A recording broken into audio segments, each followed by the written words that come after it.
March 26, 1827. A day that will go down in history. Ludwig van Beethoven has died. 3 days later, the people of Vienna flooded the streets. They had come to pay their respects to the man who has written such beautiful music. At 3 o'clock in the afternoon, 9 priests blessed the composer's coffin, and the funeral procession left Beethoven's house. The pallbearers carried the coffin through the streets. The crowds were so dense it took an hour and a half to go 1 block to the church. There, in a service lit with candles, the people of Vienna said goodbye. If you look carefully, you might have spotted a sad boy in the crowd. His name is Christoph, and he is my nephew. And there was a time when he came to know Mr. Beethoven well. It was not a happy time in Christoph's life. His father had died. He was just 12 years old. I was a young man myself, a student of music in Salzburg. Christoph lived in Vienna. He wrote me letters about his troubles, and as you will hear, my nephew had a lot to say.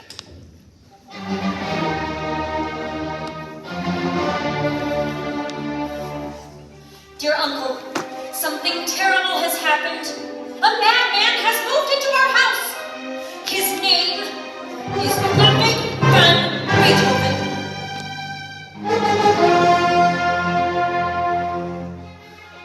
Do you remember that when Father died, Mother decided to rent out his offices upstairs? Well, she has done it, and Ludwig van Beethoven has moved in. Every morning at dawn, Mr. Beethoven begins his dreadful noise upstairs, pumping, pounding, and loud howlings come through the floorboards. It is enough to turn your blood cold.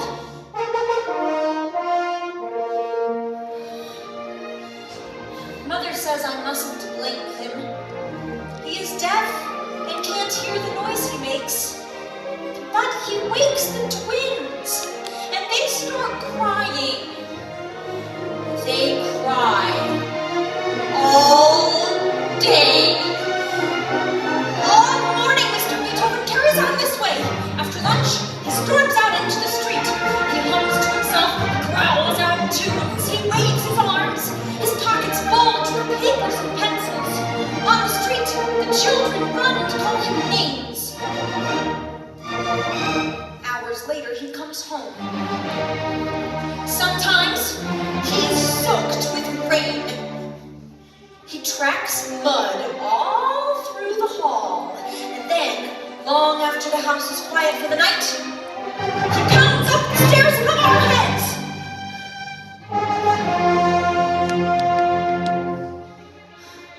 Oh, Uncle, please help. I have no one to talk to.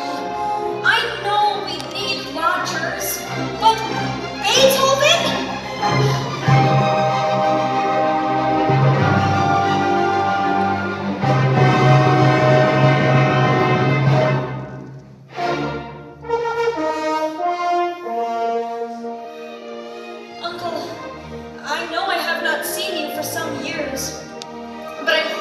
Remember me. Oh, Uncle, please come. The twins and I need your help.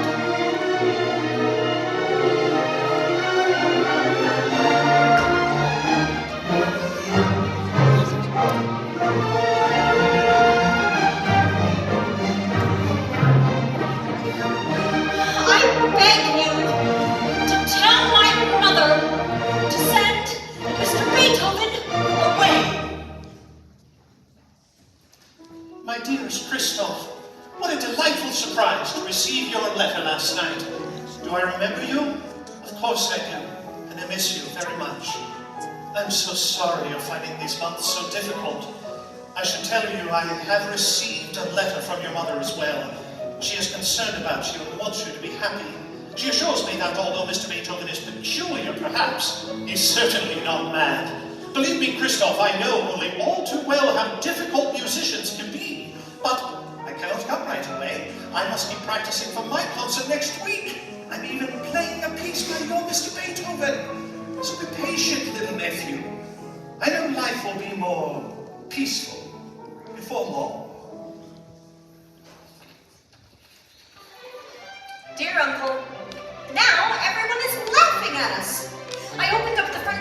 morning to find a huge crowd on the street in front of our house. They were gathering together and calling their friends to come over and pointing at our house. I was very upset. I crept out of the house, through the back door, and snuck around to the front to see what they were so excited about. They were all looking up at Mr. Beethoven's window and laughing, so I looked up too.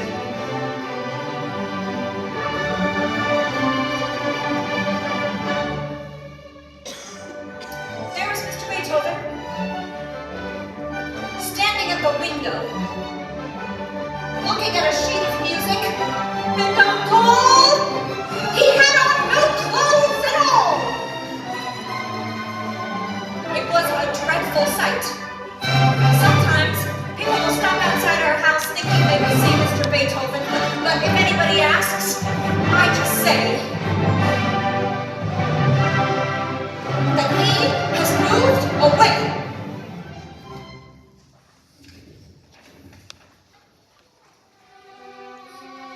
Dear Uncle, Mr. Beethoven has a friend named Mr. Schindler. He visits him almost every day. He always says, "Poor Mr. Beethoven, he is a lonely man." Uncle, you know that Mr. Beethoven is deaf, but Mr. Schindler says that his eyes are weak as well. When he works too late by candlelight, his eyes begin to ache. Sometimes he sits alone with a cloth wrapped around his head to keep out the light. He sits there in his chair, not seeing and not hearing. He's in a world by himself. Uncle, there is not an hour in the day that I forget that Mr. Beethoven is in the house.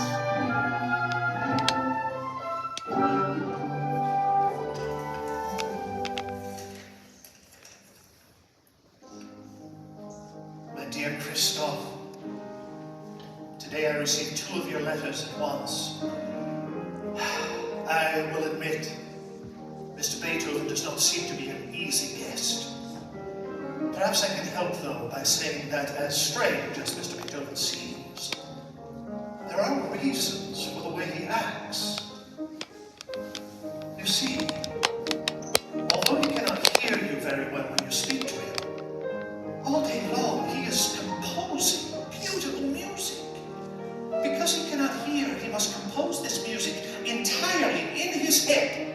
He must imagine what it will sound like when it is played by an orchestra and then write it down. Well, this takes tremendous concentration, and so sometimes I imagine he forgets people are watching. Well, he does not think how very strange he sometimes seems to us. We hear his wild noises and see him waving his arms. But he's listening to beautiful music he'll one day share with us. He's working on his new 9th Symphony.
Mr. Beethoven is mad, and I will tell you the story in the hopes that you will do something.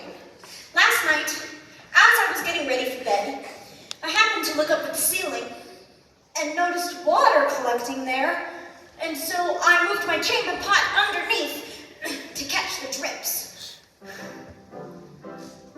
I crept up to Mr. Beethoven's room. I peeked in the door. You should see my father's study. Well, do you remember how tidy he was? Well, now there are papers lying everywhere. On the floor, on the chair, on the bed, which isn't made. There are dirty dishes stacked up, and clothing crumpled on the floor. And another thing, he has been writing with a pencil on the walls. Well, luckily Mr. Beethoven did not see me. He was standing in the middle of the room with no shirt on. He was holding a jug of water and pouring it over his head. And then he shook his head like a wild animal, and all this time stamping his feet like he was marching or listening to a song. I said nothing to Mr. Beethoven, of course. I ran back down the stairs.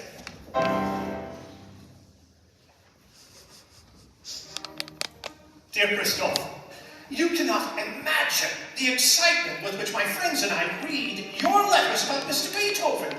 Oh, how I wish I could be there. I understand that to you, Mr. Beethoven might be a great nuisance, but to us, he's a hero. We try to imitate him in every way, even the messy room. Here's a story that might interest you. Just this weekend, we visited the house where Beethoven was born. It seems his family is well remembered there. People who live nearby still recall hearing music coming from the attic late at night.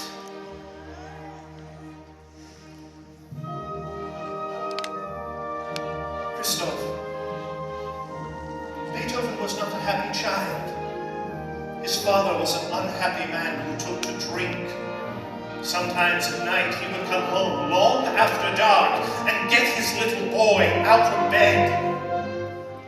He would force him to practice his piano until dawn. And so the little Beethoven would play and play, tired and cold, his face awash with tears, until finally, as the sun came up, he would go to bed to the sound of morning bells.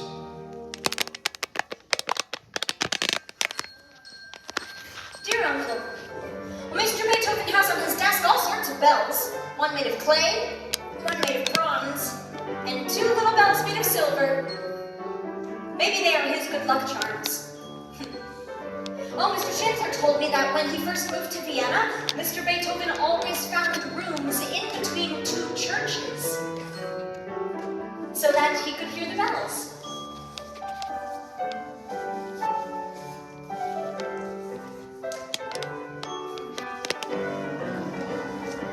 That was the last thing he ever heard. Oh, Mr. Beethoven has on his desk 4 ear trumpets as well, but you don't play music on them. They're to help him hear.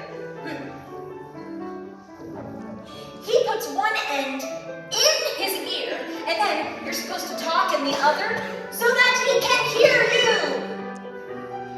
But his nephew told me they don't really work. Oh, Mr. Beethoven also keeps beside his bed a pencil and a little notebook. It is his conversation book, and it helps him talk to people. He asks his visitors to write down their questions in the book, and then he answers in his low, gravelly voice. No, Uncle, I think I am not so frightened of Mr. Beethoven anymore.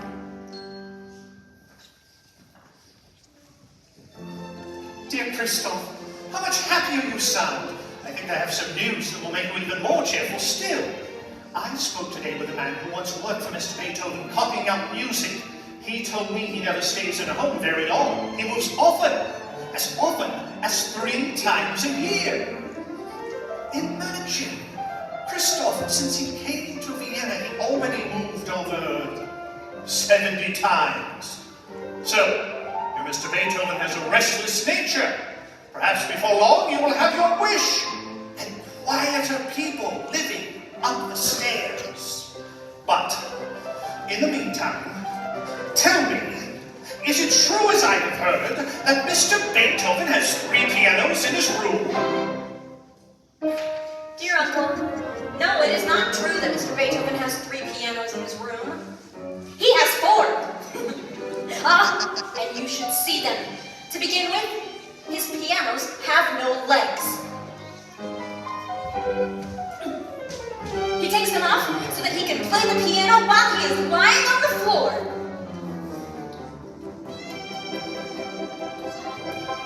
That way he can use his whole body to hear his playing through the floorboards.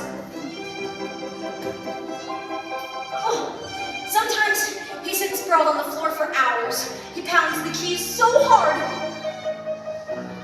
the ceiling shakes. One day, we are all afraid it will all come tumbling down on our heads. Oh, and Uncle, I have even seen him put a pencil in his mouth and rest it on the piano.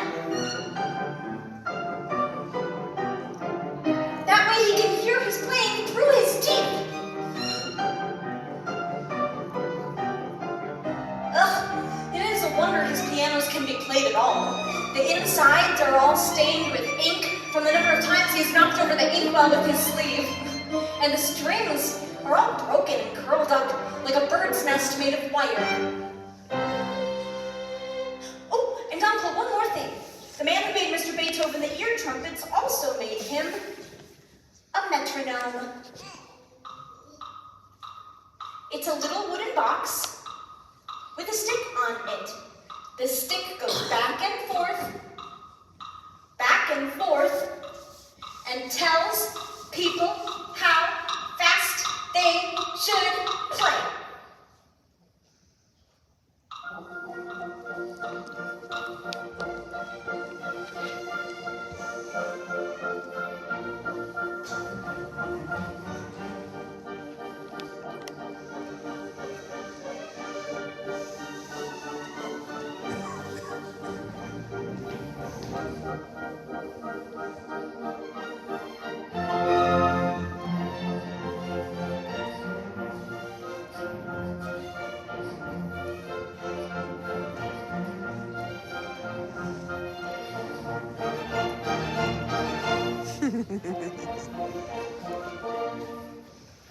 Dear Uncle, have I told you about the stray dog who lives on our street?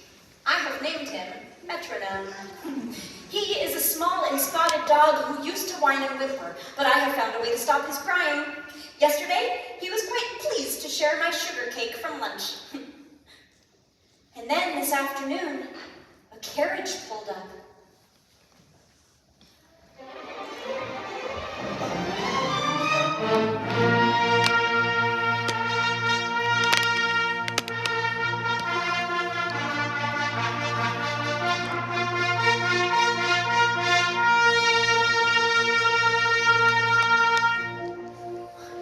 Made of dark, shiny wood, and it had a driver and a footman in uniform.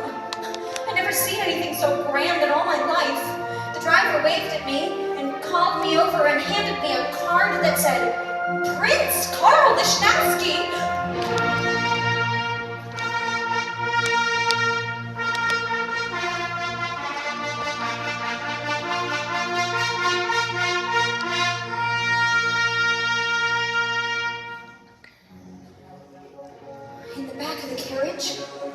I saw the prince himself.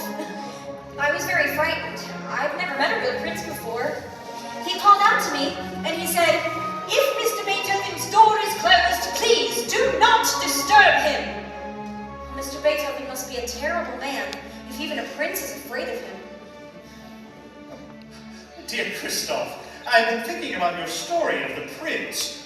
Christoph, I don't believe the prince is afraid of Mr. Beethoven. I believe he's showing him respect. In Vienna, everyone loves music so much that even a prince will tread carefully around a composer.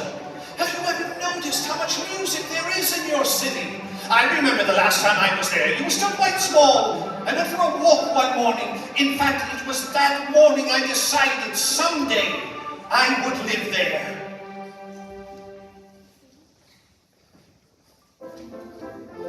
I remember a little square. I could not tell you where it was, but I recall the small sight of a girl chasing pigeons. There were so many birds in the square that as the little girl ran, they all took to the air, beating their wings and creating an awful commotion. I passed under a window and heard a little song. song come drifting out. As I watched, an old woman came to the window, nodding her head in time to the tune a student was playing. Later on, as I was crossing the bridge near your house, I saw a military band. I stopped to listen.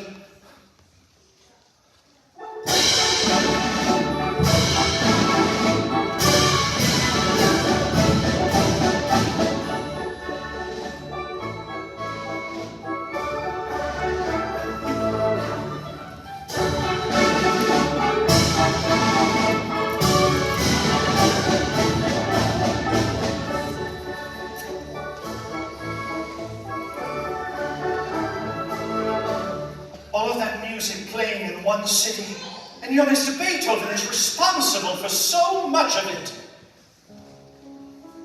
Dear Uncle, spring has come and gone, and now it is summer. The house is quiet because Mr. Beethoven has gone out. So I decided to go upstairs to have a look around.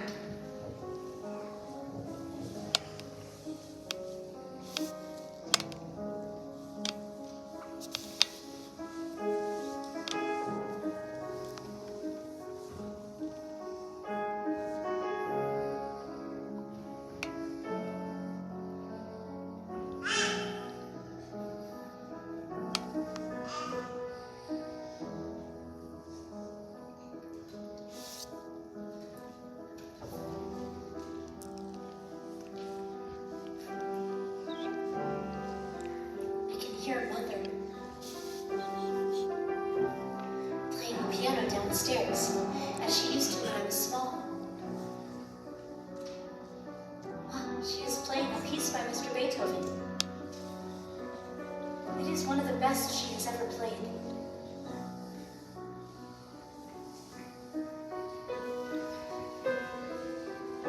I have been thinking about something Mr. Schindler said.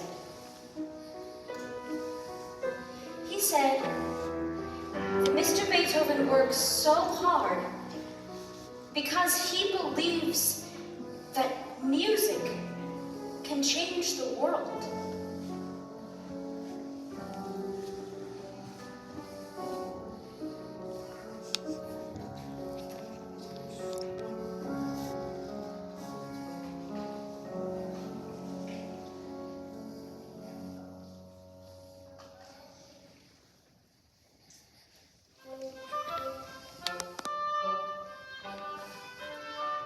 Dear Christoph, Mr. Beethoven may well change the world with his music. I know he'll certainly change music for the world. Whenever I listen to his music, I try to remember that even this great man was once young, that he had his heroes like the rest of us. For example, it is well known he greatly admired Mozart. He even wrote variations on his music.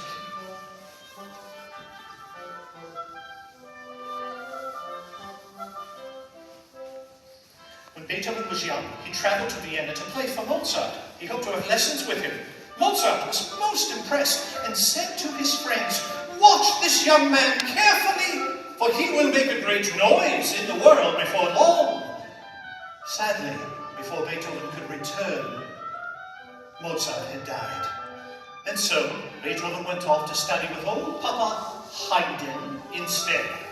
To this day, people say that Beethoven received the spirit of Mozart from the hands of Haydn. Please, dear nephew, keep writing so that I may know more about your special guest and my hero. Dear Uncle, do you know where Mr. Beethoven goes in the afternoons? Well, now I do, and I will tell you. You see, it all started because,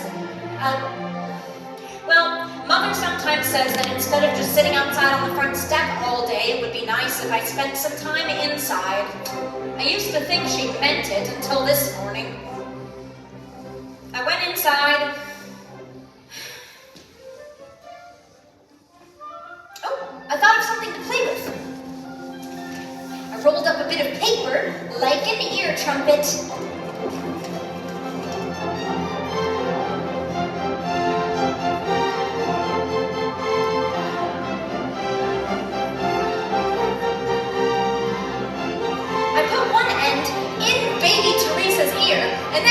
said, "Good morning, baby!" And she started to scream. Mother said that I hurt her and that maybe I should go back outside and play, and so I went back outside and sat in my usual place on the step. Oh, but then Mr. Schindler came downstairs. He said, "The master needs new pencils." So off I went to the shop.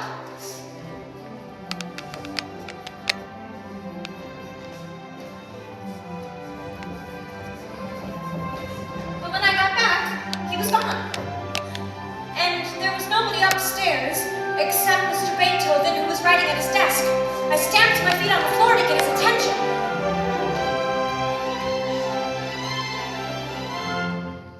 And when that didn't work, I stamped harder. Till at last I was stamping as hard as I could. And then suddenly he looked up and saw me. He looked surprised, but then he started to laugh. He said, "Why, it's the little gatekeeper." I think we became friends. So then today, he took me with him on his walk. We walked outside Vienna and into the tall woods, and then past the woods and into the fields.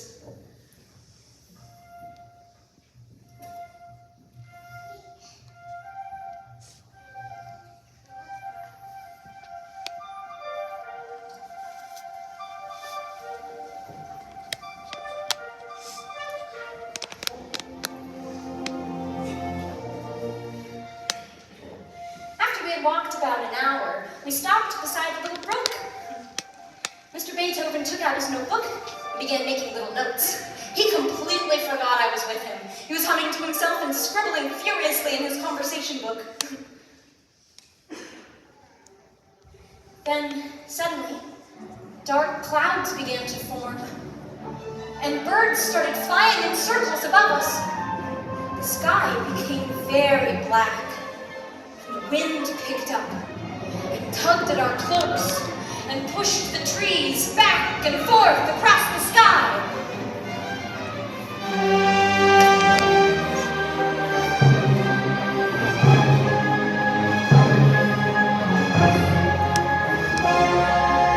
Mr. Beethoven looked around and kept humming to himself and waving his arms about wildly.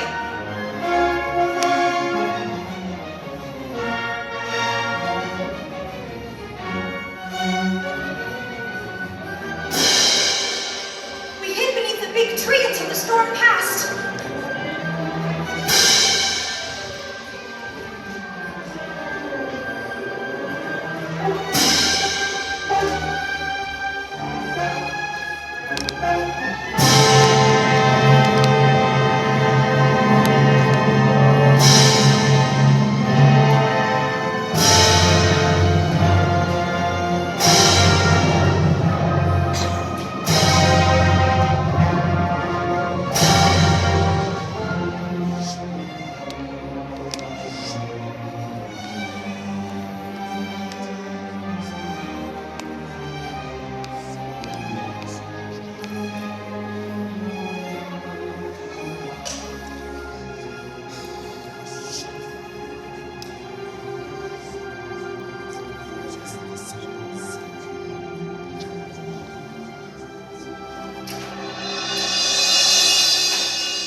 There was a time, when Mr. Beethoven created a storm.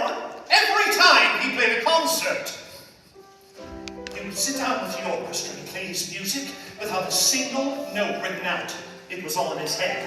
And his music was so beautiful that sometimes people would start to cry. Well, Beethoven would laugh and say, "Composers, do not cry! Composers are made of fire!"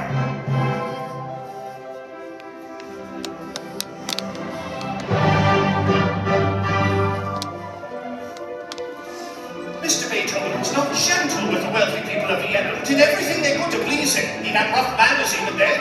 He would turn down their invitations, dress carelessly to visit, come late to their dinner, sometimes angry if asked to play. I have heard that one grand lady got down on her knees one evening and begged Mr. Beethoven to play. Mr. Beethoven did not even stand up from his chair to refuse her. She pleaded, he refused. She pleaded, he refused. Perhaps they were used to his tantrums. Another story. One night when the prince teased him for not playing, Beethoven flew into a rage. He said, "There are many princes, but there is only one Beethoven." If we cannot excuse his manners, perhaps we can explain them. Mr. Beethoven had troubles no one else knew about. Here's a famous story to tell. One afternoon, Beethoven was out walking in the woods with a friend. A shepherd was playing a flute nearby. Beethoven's friend said, "Listen," and stopped to hear the flute. Beethoven heard nothing. He became very confused. How could he compose if he could not hear? For most of his life, he feared becoming deaf.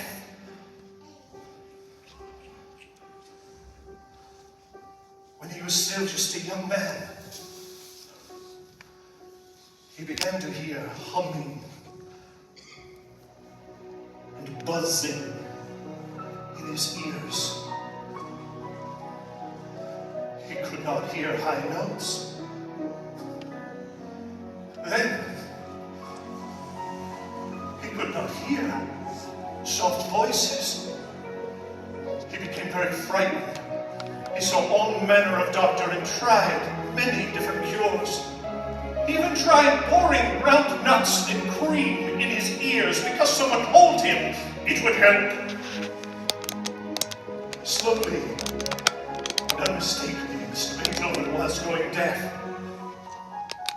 How tragic. How very tragic for a man who creates such pure and noble music.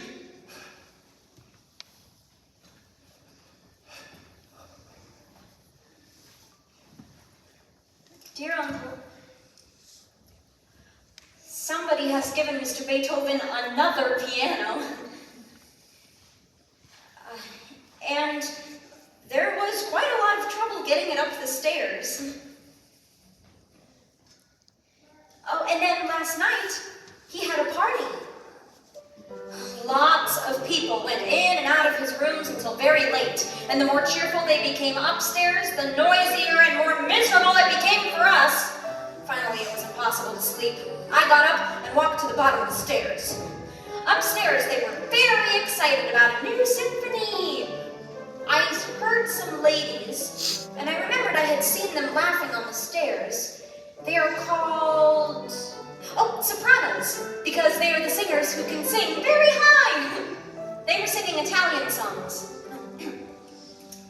Nel cor più non mi sento,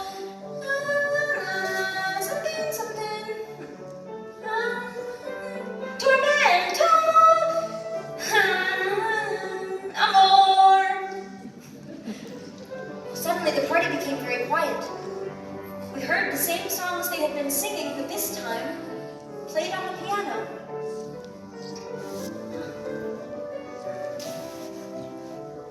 Mr. Beethoven was playing. Mother let me listen, standing in my pajamas in the hall. I closed my eyes and imagined I was standing beside a little waterfall, where water tumbles down into little streams.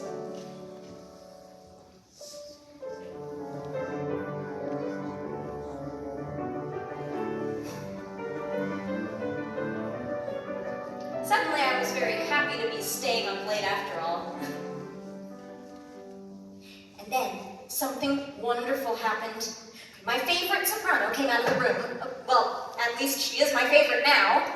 She took me by the hand and led me upstairs. Then, she wrote something in Mr. Beethoven's book, handed him the book, and winked at me. He read her words and said, "Why, certainly, the boy and his mother will have tickets as well. And so, Mother and I will be going to the concert!" I wrote "thank you" as neatly as I could in his book. Dear Christoph, so my little nephew's going to the concert? I have important news. I hear Mr. Beethoven feels he is not appreciated in Vienna. He almost agreed to have the very first performance of the Ninth Symphony in Berlin. Imagine that. Vienna's greatest composer taking his latest symphony somewhere else. But So many people begged him to change his mind, and luckily he did. Oh, and other news. The orchestra members are complaining about their parts. The players say their instruments aren't nimble enough for Mr. Beethoven's quick notes.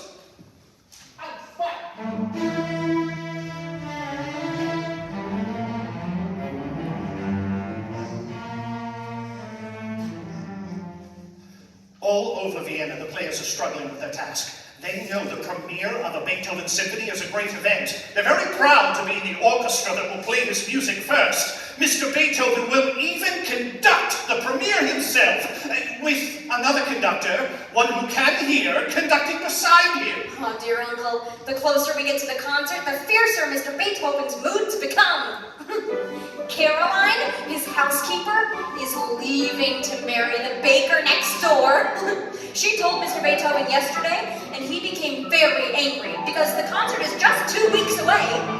He picked up an egg and he threw it at her. Then, today at lunchtime, she came plunging down the stairs like a scalded cat. She had her hat crushed in her hand and her face was covered in tears. Mr. Beethoven had told her that she was fired. She had used a page of his music to stuff his boots. And I have not helped matters either.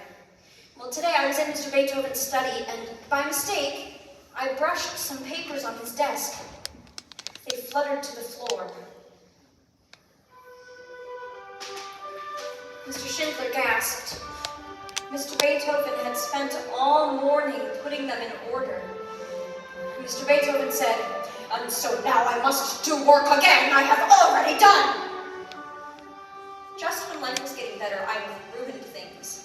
Dear Christoph, I have read your letter several times. Mr. Beethoven is famous for his temper, but his moods are not your fault.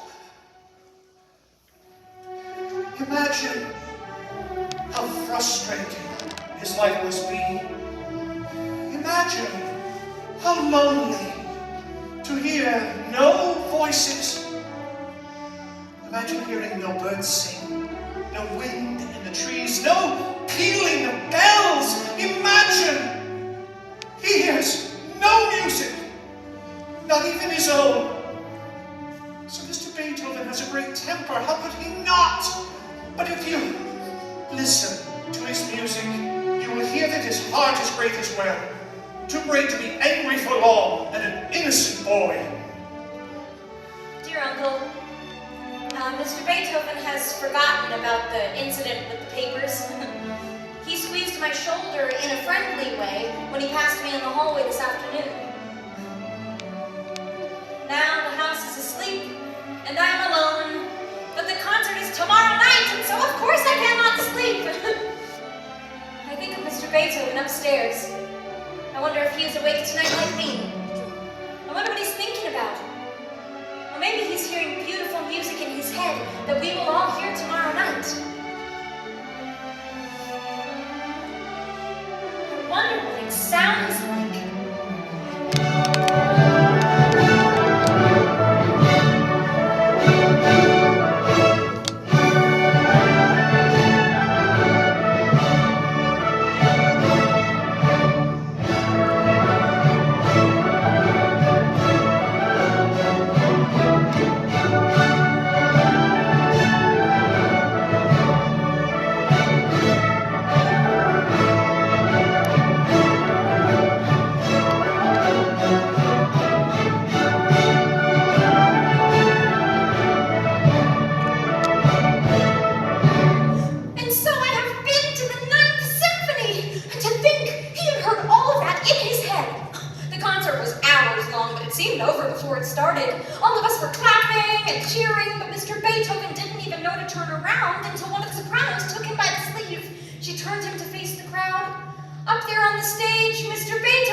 Dear Christoph, that was an astounding concert you described.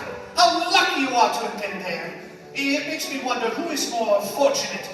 We, who cannot hear but so imperfectly, or Mr. Beethoven, who cannot hear but can imagine such perfect music in his head. I realize he moved away soon after the concert. Have you seen him since then? Thank you for your letters. And please, give a kiss to your mother and sisters for me.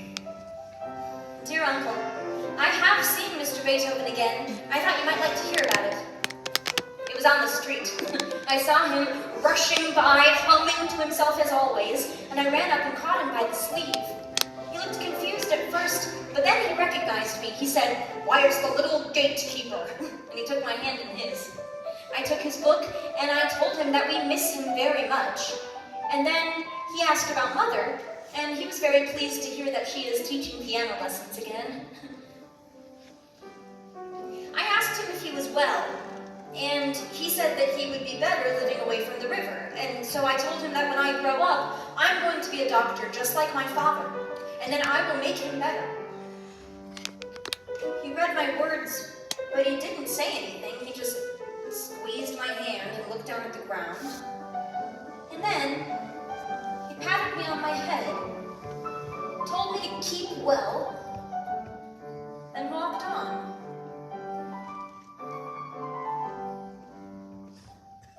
He looked so sad. I wanted to run after him, but I didn't know what to say. I watched him walk down the street until he was out of sight.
Years later, living in Vienna, I found this note among my papers.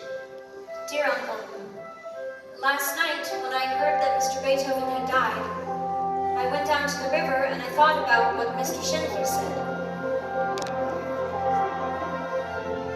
Mr. Beethoven wanted to change the world with his music. Maybe he will do it, bit by bit. His song seemed to tell me that soon it would